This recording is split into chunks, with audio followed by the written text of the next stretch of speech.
Louisiana Beer Review Special Edition Shock Top Chocolate Wheat. Originally known as chocolate wheat. They recommend that you mix this beer with the regular Shock Top or the raspberry wheat. I ain't doing that. Belgian style wheat ale brewed with, well, I'm going to go over the ingredients in a little bit. You might be shocked. 4.3% alcohol. Hey, that's the same as Rolling Rock, Milwaukee's Best, and Keystone Premium, by the way.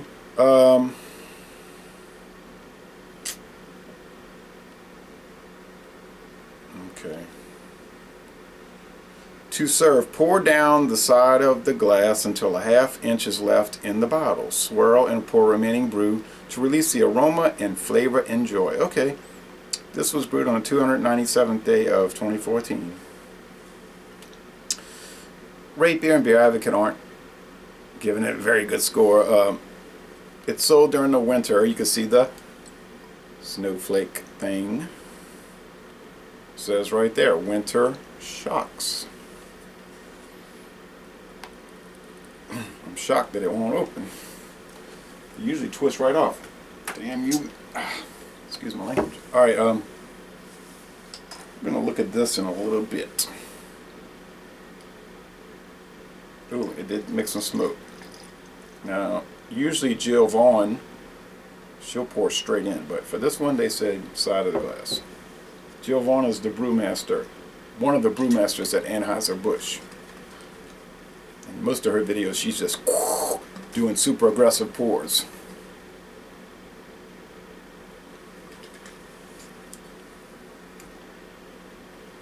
Not to mention a lot of other beer experts. Then people will say, you don't know how to pour beer, you idiot. First of all, if I was watching somebody's video review and I didn't think they were doing something right, I wouldn't start off with, you are an idiot. But some people lack decorum and all of that. Okay, let's check it out. Medium, slightly crackling, beige head, and the appearance is dark brown. It's unfiltered, so you're not going to be able to see through it. It's about 40 degrees outside. That's why I'm inside. It's clear though now, about 8 o'clock a.m. Yeah, 8 a.m. The first video I did this morning was at 6:30. Don't worry, I'm not going to drink a lot of beers today, only 4. That is the schedule.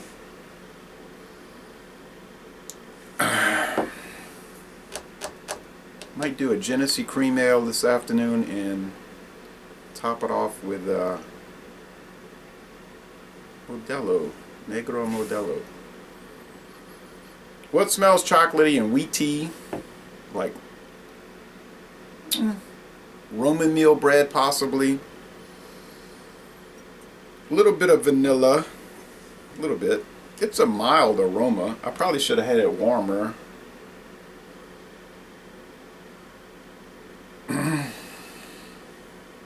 I had this last year and I gave it a very high rating. In fact, it was one of the best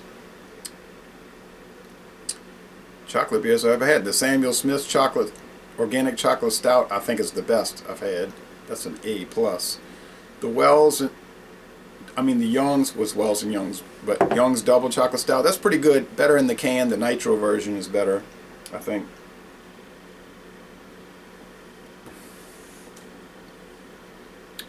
But this one is very good. Chocolatey. Chocolatey. It is chocolate forward. There is no doubt. The mouthfeel is on the lighter side.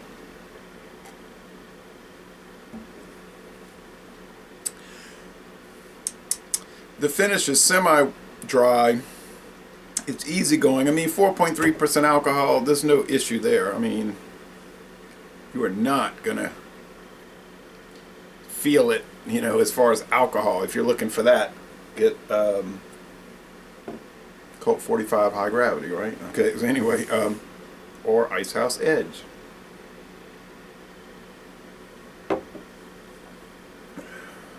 yeah, there's not a whole lot to say about it. It just tastes like chocolatey, bready, a chocolatey, bready beverage.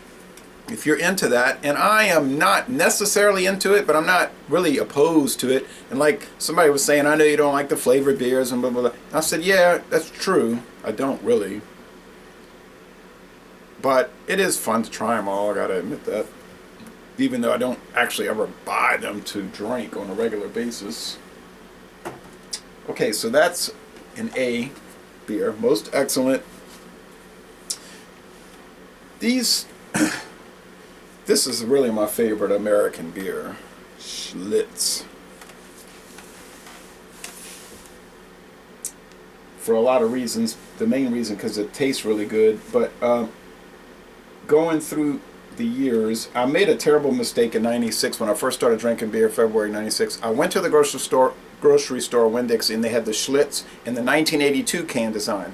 The 82 to 86 can design, which was red. I call it the red can. It was more like a bright red, not, I don't know what shade, but it was like a, it wasn't the burgundy, but it was a bright red with silver.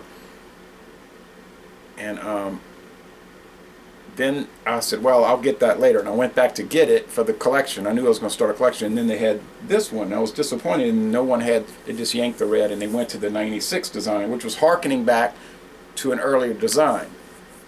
You got your cream color and your burgundy, and you got the globe with the belt around it, and it says made pure.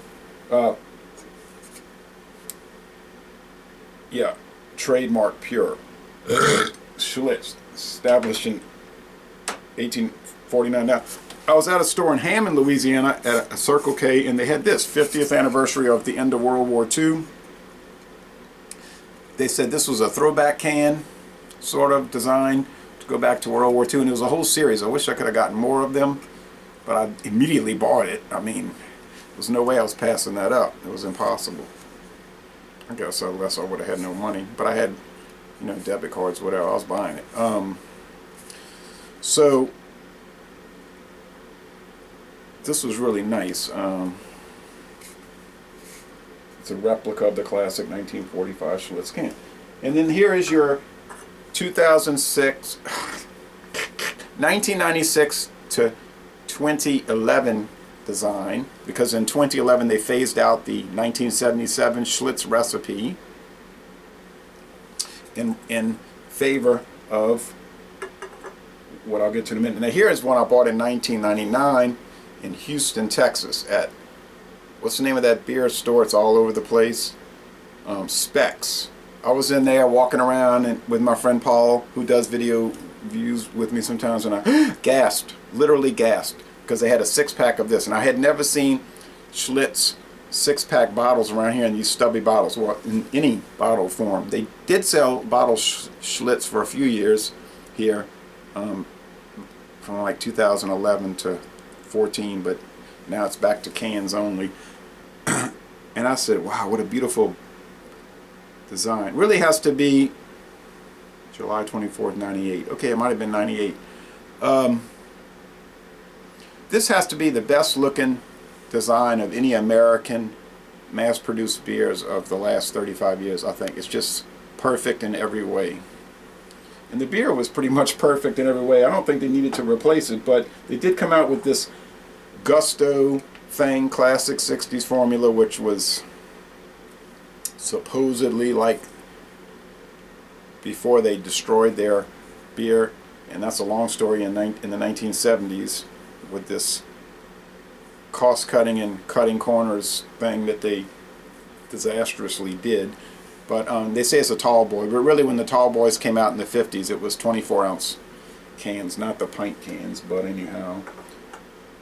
After that was established, they went to this a plain can, no harkening back or no reference to Gusto. They don't call it Schlitz Gusto now, it's just Schlitz, period. A little hoppier than the 1977 recipe.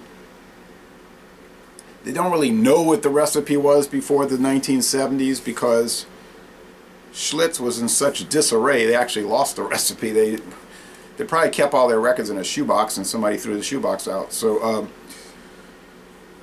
You know, this isn't really the old recipe. It's just an attempt to recreate it. And this is what we get around here, 12-ounce and 16-ounce cans of Schlitz. If you can find it. Half the states don't even get it anymore. That is the truth. So anyway, nice collection. Nice beer. And I'll show you one more little thing. Well, two more little things. Well, three more. There's my Anheuser-Busch belt buckle. How you love that? Now,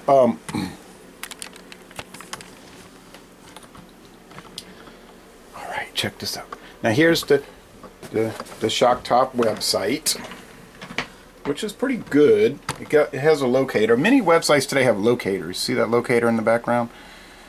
Then you go to an even better website, Tap Into Your Beer from Anheuser-Busch. And it talks all about Shockolate wheat.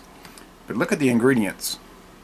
The beer, the what do they call it? The Food Babe did a call-out article against the company saying they put all kind of bad chemicals. You shouldn't drink the beers, but that article is a lot of bunk. But it did kind of intimidate the big companies into doing all their ingredients.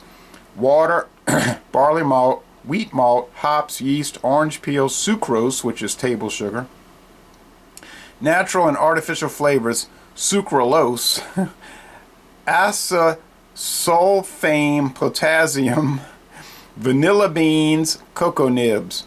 Oh, well, okay, well, at least it tastes good.